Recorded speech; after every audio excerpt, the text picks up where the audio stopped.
n'i bɛ fɛ ka muso gengi a ka sigi i ka furu kɔnɔ, kuranɛ aya in de b'a kɛ.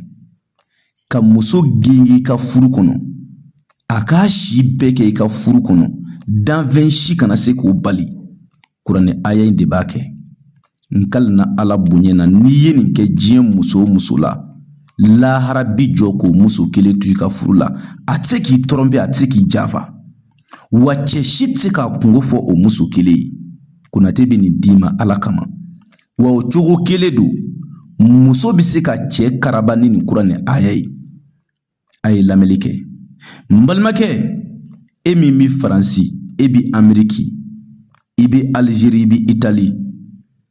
Wallahi, ko ka mɔgɔ caman bɛ yen, musoko kɛla sababu ye ka minnu ka baara tiɲɛ, musoko kɛla sababu ye ka minnu ka papier ko gɛlɛya. N terikɛ, i tulo dayɛlɛ i ka Konate lamɛn, ne t'i nɛgɛn, n t'i janfa.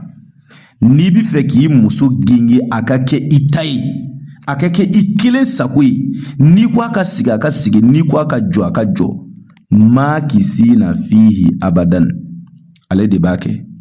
A tɔ filɛ yan nɔ, fihi abadan. Makisina fihi abadan. N terikɛ, papiye jɛma dɔ ɲini, i ka kuranɛ aya in sɛbɛn a ka siɲɛ kelen pe. Mimu min filɛ, i b'o kɔnɔ bonya, i bɛ muso tɔgɔ don ye ani i yɛrɛ tɔgɔ, i b'a ɲɛsin ɲɔgɔn ma. Kana kɔ don ɲɔgɔn ma dɛ. N'i y'a kɔ don ɲɔgɔn ma, o y'aw ka furu bannen ye. Wa o muso kelen, diɲɛ bɛ wuli o tɛ don i ka furu la. Mais i bɛ tɔgɔ ninnu sɛbɛn k'a ɲɛsin ɲɔgɔn ma, i bɛ mimu datugu. O papiye jɛma, i bɛ sɔrɔ k'o ta, i b'a melege ni gari ye, k'a kurukuru k'a melege ni gari ye.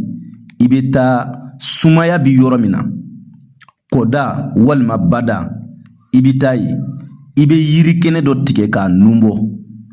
I bɛ sɔrɔ ka papiye jɛma in da sumaya yɔrɔ la. I bɛ yiri kɛnɛ kɛ k'a gengi ka jigin. Wallahi billahi, o kɛla muso min na, o muso bɛ sa i ka furu la, danfɛn si se t'o la. Cɛ tɛ se k'o bali, muso tɛ se k'o bali quoi. O muso kelen kɔni, o kɛli ta ye fo lahara don, o tɛ se ka bɔ i ka furu kɔnɔ. Ni maa min ye nin kɛ, Ala ka barika don a la. Wa muso yɛrɛ bɛ se k'a kɛ cɛ la. I y'a faamuya? Fayida ba bɛ nin Ala tɔgɔ in kɔnɔ, nin kuranɛ aya in kɔnɔ. Mais an y'a laɲini ka min d'aw ma bi, o ye nin de ye. Nin kɔfɛ, maa min bɛ fɛ ka nafolo yɛrɛ yɛrɛ sɔrɔ, kun fayakun na, ni Ala ka kuranɛ jɛlen ye, k'a sɔrɔ i ma baara jugu kɛ, i ma sitanɛ baara kɛ, i ma kafiriya baara kɛ, n terikɛ Konate lamɛn, billahi i bɛ lafiya. Mori minnu b'aw nɛgɛ, o ti Konate. Mori minnu b'i ka wari dun galo kan, o ti Konate. Ne ye moriya ɲɛɲini, n y'a kalan, n y'a dɔn.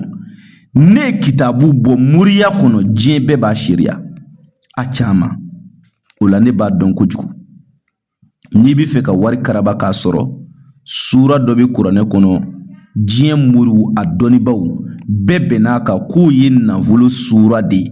Maa min bɛ fɛ ka nafolo sɔrɔ ni Ala ka kuranɛ ye, k'o sura kelen in de b'a kɛ, suratul waqi'a.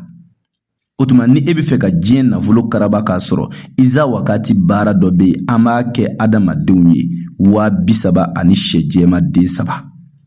N'a y'i ja, i ka wari kilancɛ 15 ani ka sɛden 3 sɔngɔ sara, i k'i tɔgɔ ni ba tɔgɔ di.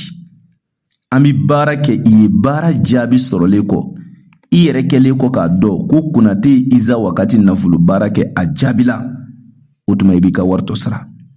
I bɛ dugu o dugu, i bɛ jamana o jamana, i bɛ quartier o quartier, bɛɛ bɛ se ka Iza wakati nafolo baara kɛ.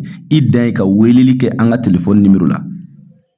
+223 72 24 02 98. O y'an ka téléphone numéro ye, n bɛ segin a kan. +223 72 24 02 98. N'i ye weleli k'o la dɔrɔn, i ni Konate bɛ ɲɔgɔn sɔrɔ. O la n bɛ dugawu kɛ bɛɛ ka dugawu ɲini bɛɛ fɛ. Aw minnu bɛ yen k'aw mago bɛ diɲɛ nafolo la, k'aw kisi ka bɔ dabali jugukɛlaw ma, k'aw ka musow karaba a ka kɛ aw sago ye, a ye weleli k'o numéro la dɔrɔn. Ni min bɔra a la, aw yɛrɛw bɛ n'a ye. Ala k'an bɛɛ lajɛlen dɛmɛ, Ala k'an sago k'an ye. Sɔli ala Muhamadu Mustafa wa salim.